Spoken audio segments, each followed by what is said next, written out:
किशोर हैं और आप कहते हो हमसे कुश्ती करनी पड़ेगी, ये तो बात सही नहीं है। कृष्ण रामौ समाभाष्य चाणूरो वाक्यम अब्रवीत, हे नंद सूनो, हे राम, भवन्तौ वीर सम्मतौ नियुद्ध कुशलौ श्रुत्वा राज्ञा हूतौ दिदृक्षुणा। सुना तुम्हारा युद्ध कौशल हमारे महाराज ने, और इसलिए तुम्हारी कुश्ती देखने के लिए उन्होंने बुलाया है। अवश्य ही उनका रंजन करो। भगवान कहते हैं करवाम प्रियम नित्यम, घबराओ मत, तुम्हारा जो प्रिय है वो हम निश्चित रूप से करेंगे, लेकिन बाला वयम तुल्य बलई ही क्रीडिश्याम, यथा उचितम, हमारे आयु के लोगों को ले आओ। आप तो महाराज ऐसे बिल्कुल कठोर शरीर आपका दिखाई देता है, बाहें आपकी लोहे की तरह दिखाई देती हैं, आपसे कौन लड़ेगा। चाणूर कहता है न बालो कृष्ण, तुम न बच्चे हो न किशोर हो, न बालो न किशोरस्त्वम बलश्च बलिनाम वरह। भगवान ने कहा बढ़िया है बेटा, समझे रहो तो अच्छा है, सच्चाई से बहुत दूर नहीं रहना। बोले अब नहीं मानते हो तो आओ फिर। और महाराज अखाड़े में कुश्ती हुई। बड़ा कभी ना जब लड़ाई हो तो भगवान क्रूर कर्मा हो जाते हैं। भगवान ने चाणूर का वध किया, बलदाऊ जी ने उधर मुष्टिक को मारा है, कूट को मारा, कूटम अनुप्राप्तम राम प्रहरताम। उस समय शल आता है भगवान के सामने कुश्ती लड़ने के लिए, बिल्कुल फ्री स्टाइल थी। भगवान ने उसको वही झापड़ मारा जो शंखचूड़ को मारा था, तो उसका गला कट के गिर गया।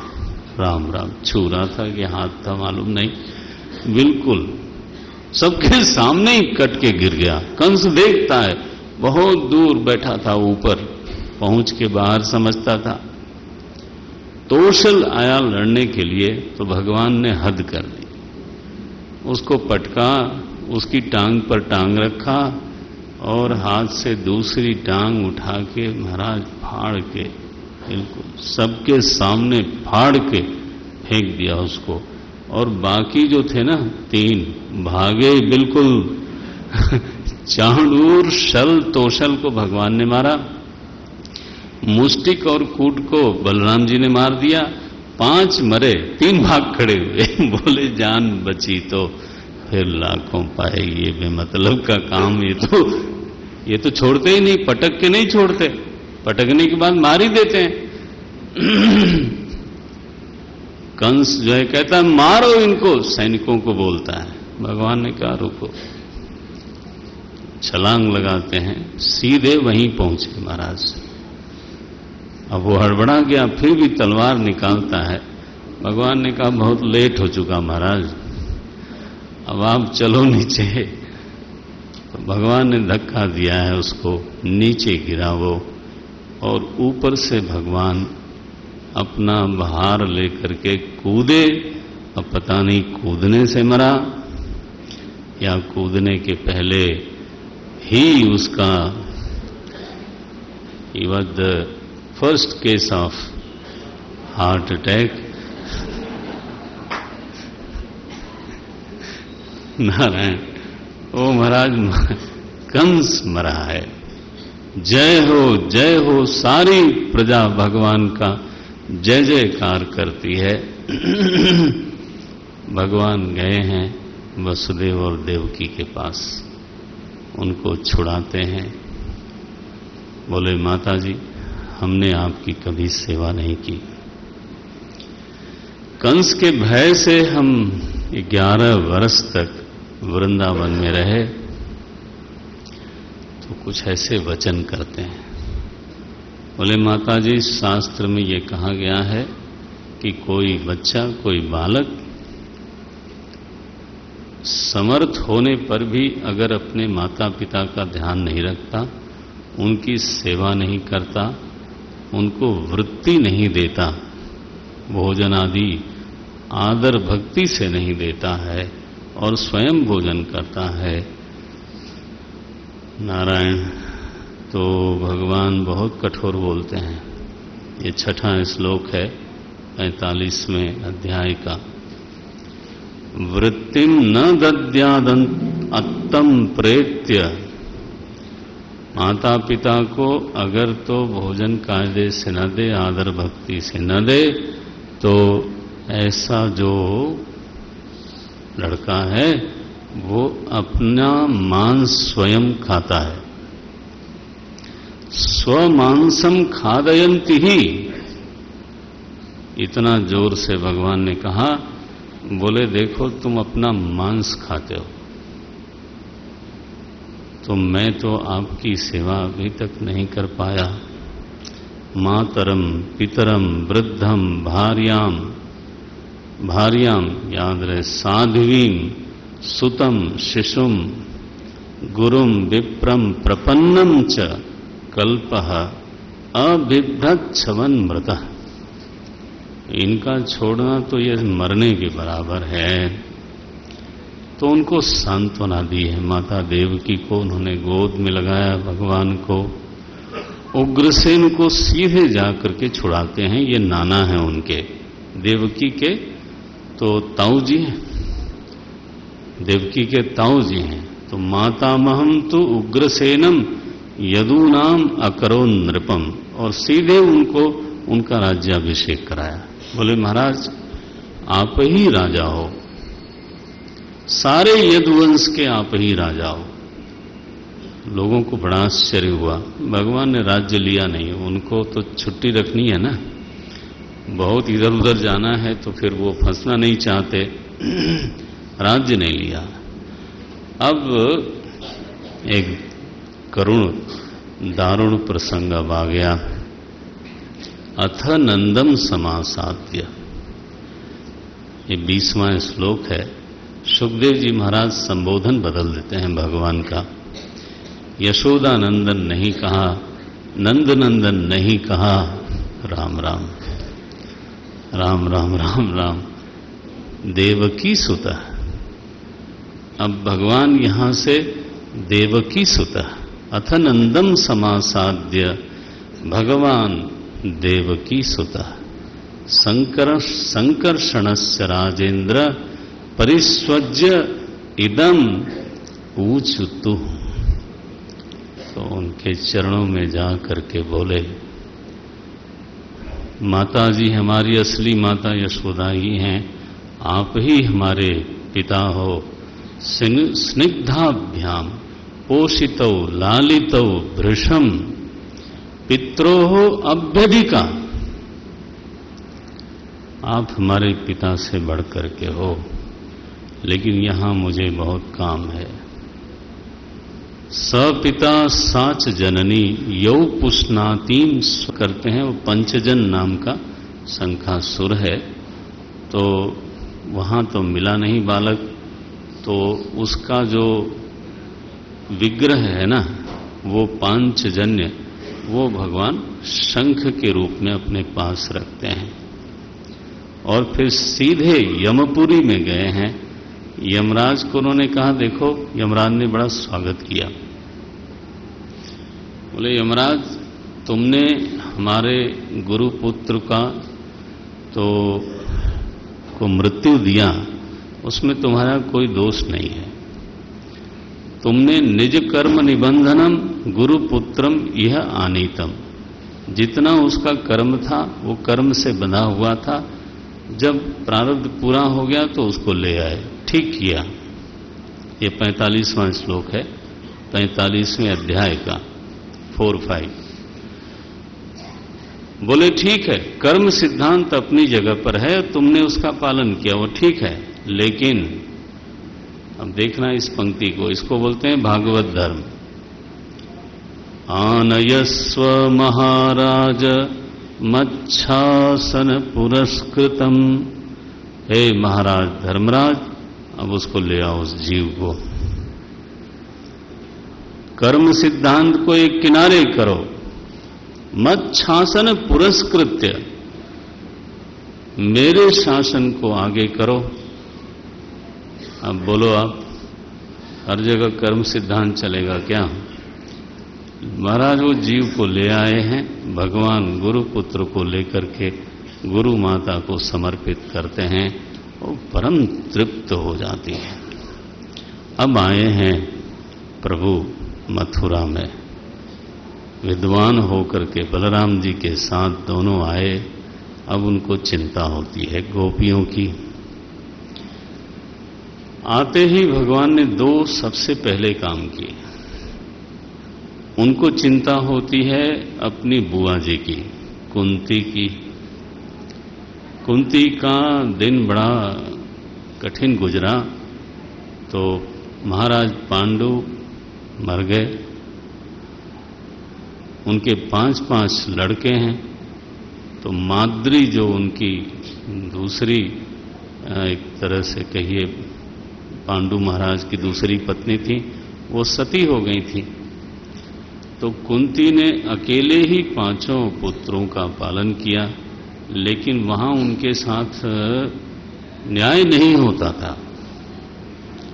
मायके में स्त्री के 2 घर माने जाते हैं, ससुराल के साथ मायका भी उसका घर है।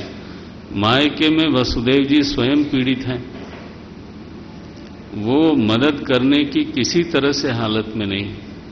उनको जब देखो तब कारागार में डाल दिया जाता है, उनके पुत्रों को छीन छीन के मार दिया जाता है।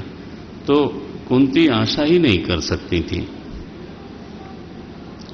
लेकिन महाराज मायके में कोई ऐसा पैदा हो गया है और अब पढ़ चुका है, हाँ, अब युवावस्था में प्रवेश कर रहा है। उसने कहा मेरी बुआ को ये लोग अकेला समझते हैं। तो अक्रूर जी को उन्होंने आदेश किया, प्रार्थना की कि महाराज आप तो जाओ हस्तिनापुर, कुंती जी को ये आश्वासन दो कि आप अकेले नहीं हो, और धृतराष्ट्र को समझाना कि जरा अन्याय का आचरण छोड़ दे, अन्यथा हाँ। तो एक दूत तो भेजा है वहां, और अब उन्होंने गोपियों को कहा था कि आयास्य हम आवेंगे, और ये महाराज यहां पर आ नहीं सके, तो उद्धव जी को तो वृंदावन भेजा है। वृंदावन धाम में भेजते समय उद्धव जी का श्री सुखदेव जी महाराज परिचय कराते हैं। ये 46वां अध्याय है। 2 अध्यायों में उद्धव जी का प्रसंग आता है। वृष्णीनां प्रवरो मंत्री, ये वृष्णि वंश के प्रधानमंत्री हैं। आप देखेंगे 10वें स्कंद में जब परामर्श होता है, मंत्रणा होती है 10वें स्कंद के आखिरी में, तो मंत्रणा होती है, तो भगवान अंत में उद्धव जी से पूछते हैं कि उद्धव तुम्हारा मत क्या है। यहां तक बोलते हैं त्वम हिनः चक्षुः। अरे राम राम, वो हमारे सामने आ जाएगा, संभव है तो मैं आपको पढ़ के सुना दूंगा। तुम हमारी सभा में आंख हो, इस तरह से बुलाते हैं उद्धव को। तो प्रवरो मंत्री, वृष्णि वंश भगवान का वंश का नाम है। वृष्णीनां प्रवरो मंत्री कृष्णस्य दैतः सखा, कृष्ण के बाल सखा है। शिष्यो बृहस्पते साक्षात, बृहस्पति भगवान के साक्षात शिष्य हैं। उद्धवो बुद्धि सत्तमः, तो बुद्धिमानों में वरिष्ठ, बुद्धिमानों में श्रेष्ठ उद्धव जी श्रेष्ठ, बुद्धिमानों में श्रेष्ठ हैं। तम उद्धवम आह भगवान, उस उद्धव को भगवान बोलते हैं। क्या हैं उद्धव जी? बोले भक्तम एकांतिनम क्वचित। तो हम आग्रह करते हैं बीच बीच में कि उद्धव जी का जो चरित्र प्रायः भागवत कथा में हम लोग सुनते हैं, तो भागवत जी में तो वो है नहीं। आपको निवेदन करें, कहीं भी नहीं है कि उद्धव जी को कोई अभिमान है। वो बुद्धिमान जरूर थे, और बुद्धिमान होना कोई बुराई नहीं है, कोई दोष नहीं है। बृहस्पति भगवान के शिष्य हैं, ये कोई अवगुण नहीं है। लेकिन उनका मूल जो स्वभाव है वो तो आप देखो क्या है, भक्तम। प्रायः हम लोग पता नहीं क्यों ये आग्रह बना के रखे हुए हैं, तो दूसरा श्लोक बोलते नहीं। तमाह भगवान प्रेष्ठम, सुपरलेटिव डिग्री है ये, भगवान के सबसे ज्यादा प्रिय हैं। फिर कहा भक्तम, और भक्त कैसे? माने हम लोग बचपन से सुनते रहे कि उनको भक्ति सिखाने के लिए वृंदावन भेजा गया। I don't know from where they got it. और ऐसा ये दृढ़ हो गया लकीर पीटते पीटते कि अब बस लगता है कि यही सच है। लेकिन आप ग्रंथाश्रित हो जाओ, ग्रंथनिष्ठ हो जाओ, मनमानी न करा जाए तो बहुत अच्छा है। बोलते हैं तम आह भगवान प्रेष्ठम भक्तम एकांतिनम। ऐकांतिक भक्ति है उनकी, कोई अन्याश्रय उद्धव जी में कभी आता नहीं।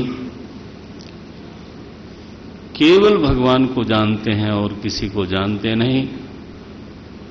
हाथ में हाथ लेकर के भगवान ने कहा, ये भगवान का नाम यहां का प्रपन्नार्ति हरो हरिहि, क्योंकि गोपियां उनके प्रति शरणागत हैं, तो उनके व्यथा को हरण करने की इतनी तीव्र अभिलाषा है भगवान के मन में, तो वो कहते हैं नहीं नहीं, आप उद्धव जाओ। हमारी माताजी वहां पता नहीं किस हाल में हैं, हमारे पिताजी किस मनोदशा में हैं। बोले प्रभु मुझे क्या करना है वहां? बोले पहला काम तो ये करना है कि हमारे माता पिता के चित्त में तो प्रीति का संचार करिए। गच्छ उद्धव व्रजम सौम्य पित्रोहो नौ प्रीतिम आवह। अब देखो कितना बड़ा काम दिया उद्धव जी को कि हमारे सीधे पहले केवल गोपियों के लिए नहीं कहा, पहले यशोदा जी और नंद बाबा के चित्त में प्रीति का संचार करो। उनके चित्त में जो अवसाद है, व्यथा है, दुख है, उसको हटाओ। तुम कर सकते हो, तुम करो। और गोपीनाम मद वियोगाधिम, मेरे वियोग की व्यथा में जो गोपियां हैं वो बस आधिग्रस्त हैं, मनोव्यथा से ग्रस्त हैं। मत संदेश ही विमोचया, उनको मेरा संदेश दो और उनकी व्यथा को दूर करो। तन्मनस्का तामन्मनस्का मत प्राणा मदर्थे त्यक्त दैहिकाः मामेव दयितं प्रेष्ठम आत्मानं मनसागताः। क्या गोपियों के प्रति भगवान का भाव है। ता गोप्य मन मनस्का, उनका मन खोजने जाओगे तो मन नहीं मिलेगा, मैं ही मिलूंगा। मत प्राणाः, मत प्राणाः का अर्थ क्या है कि उनका जीवन धन मैं हूं। जैसे प्राण जीवन का आधार होता है, वैसे श्री कृष्ण ही गोपियों के जीवन के आधार हैं। तो मुझे उनकी याद आती है, उन्होंने मेरे लिए अपने दैहिकों का त्याग किया। भगवान तो आत्मिक है ना, बाकी लोग तो दैहिक हैं। देखो शब्द कैसा है, त्यक्त दैहिकाहा, देह संबंधियों का त्याग किया मेरे लिए। मैं तो उनका आत्मा हूं, मैं तो उनका प्राण हूं, मैं तो उनका मन हूं। ये भागवत जी के ऐसे श्लोक हैं, शब्दों को गले लगाए रखने का मन होता है। स्वजन संबंधी ऐसा नहीं बोला उन्होंने, शब्द में कोई मैसेज होता है। त्यक्त दैहिकाहा मामेव दैतम प्रेष्ठम आत्मानम मनसागतः, मुझे ही उन्होंने अपना सखा समझा, प्रियतम समझा, अपनी आत्मा समझा है। ऐसा समझ करके उनका मन उन्होंने मुझे समर्पित कर दिया। ये त्यक्त लोक धर्माश्च, आपको मैंने निवेदन किया था धर्म कभी बाधक बनता है। भगवान ने कहा मेरे लिए उन्होंने लोक धर्म का त्याग किया। लोग कहेंगे धर्म का त्याग किया, धर्म छोड़ने की चीज है। बोले है, नाव से उस पार चले गए तो फिर नाव छोड़ते हो कि नहीं? हाँ, नाव उस तरफ खड़ी है और आपको अभी पार जाना है और आप कहो कि जब छोड़ना ही है तो अभी से, तब तो मरोगे। मदर्थे ये त्यक्त लोक धर्माश्च मदर्थे तान विभर्म्यहम मैताः प्रेयसां प्रेष्ठे दूरस्थे गोकुलस्त्रियः स्मरन्त्यः स्मरन्त्योऽङ्गविमुह्यन्ति विरहौत्कण्ठ्या विह्वलाः विरहौत्कण्ठ्यविह्वलाः धारयन्ति अतिकृच्छ्रेण प्रायः प्राणान् कथंचन। किसी किसी प्रकार से उन्होंने अपना प्राण धारण कर रखा है, वो भी केवल इसलिए कि शायद मेरा प्रत्यागमन होगा तो जाके विमोचय, उस व्यथा से उनको मुक्त करो। अब ये इतना बड़ा काम दिया उन्होंने उद्धव जी को। उद्धव जी तो सेवक हैं, भक्त हैं, जैसा भगवान चाहे। भगवान गए हैं, नंद बाबा के द्वार पे पहुंचे। उद्धव जी का क्या स्वरूप है। वो जब 5 वर्ष के बालक थे तब से पूजा करते थे, आप पढ़ चुके हो। और तब से भगवान के पूजा के उतारे हुए वस्त्र ही वो पहनते थे, पूजा के उतारे हुए ही आभूषण पहनते थे, भोग लगाते थे। तो भगवान की उपासना करते करते करते तो उनकी जो छवि थी ना, वो पूरी की पूरी भगवान जैसी हो गई थी।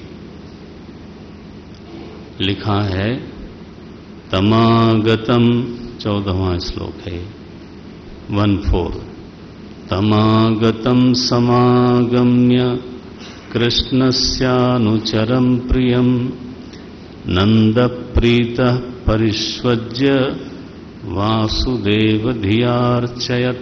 क्या बात है, नंद प्रीतः। आप इस चमत्कार को देखना। प्रीतिम आवह यह आदेश था, उद्धव जी वहां गए हैं, गले लगाया उनको नंद बाबा ने, और नंद प्रीतः, नंद के हृदय में इतने दिनों बाद प्रीति का प्रवाह हुआ, आनंद का प्रवाह हुआ। उन्होंने उद्धव जी की अर्चना की। रामानंद सागर से नहीं सीखना भागवत, भागवत भागवत से देखो आप। वासुदेव धियार्चया, बोले भगवान कृष्ण की बुद्धि से, माने उनमें वासुदेव बुद्धि से उन्होंने उनकी अर्चना की है। अर्चयत, तो सीरियल आया, लोग सब लोग पता नहीं क्या क्या समझते हैं। कोई उद्धव जी को यहां खींच रहा है, कोई वहां खींच रहा है, कोई, अरे राम राम। भागवत में क्या आप बोलते क्या हो, दिखाते क्या हो। अच्छा भाई, रात भर नंद बाबा श्री कृष्ण का स्मरण करते रहे, उनकी एक एक लीलाओं का आख्यान करते रहे। और ये यशोदा जी मछिया पे बैठी हुई, तो उनका तो अश्रु निर्झरित होता रहता था, स्तन में दूध रहते ही रहते थे, और लेकिन रात भर कोई बोली नहीं। हो नंद बाबा बोलते रहे। उद्धव जी ने पूरा सुना, बोले धन्य हो आप लोग, प्रभु के प्रति आपका ऐसा भाव, इतनी भक्ति है, स्पृहा होती है। युवाम श्लाघ्यतमो नूनम देहिनाम इह मानद नारायणे अखिल गुरौ यत कृता मति ईदृशी। 30वां श्लोक है ये, 30। जैसे आपकी ऐसी मति है उनमें। तो उद्धव जी फिर अपना बात करते हैं।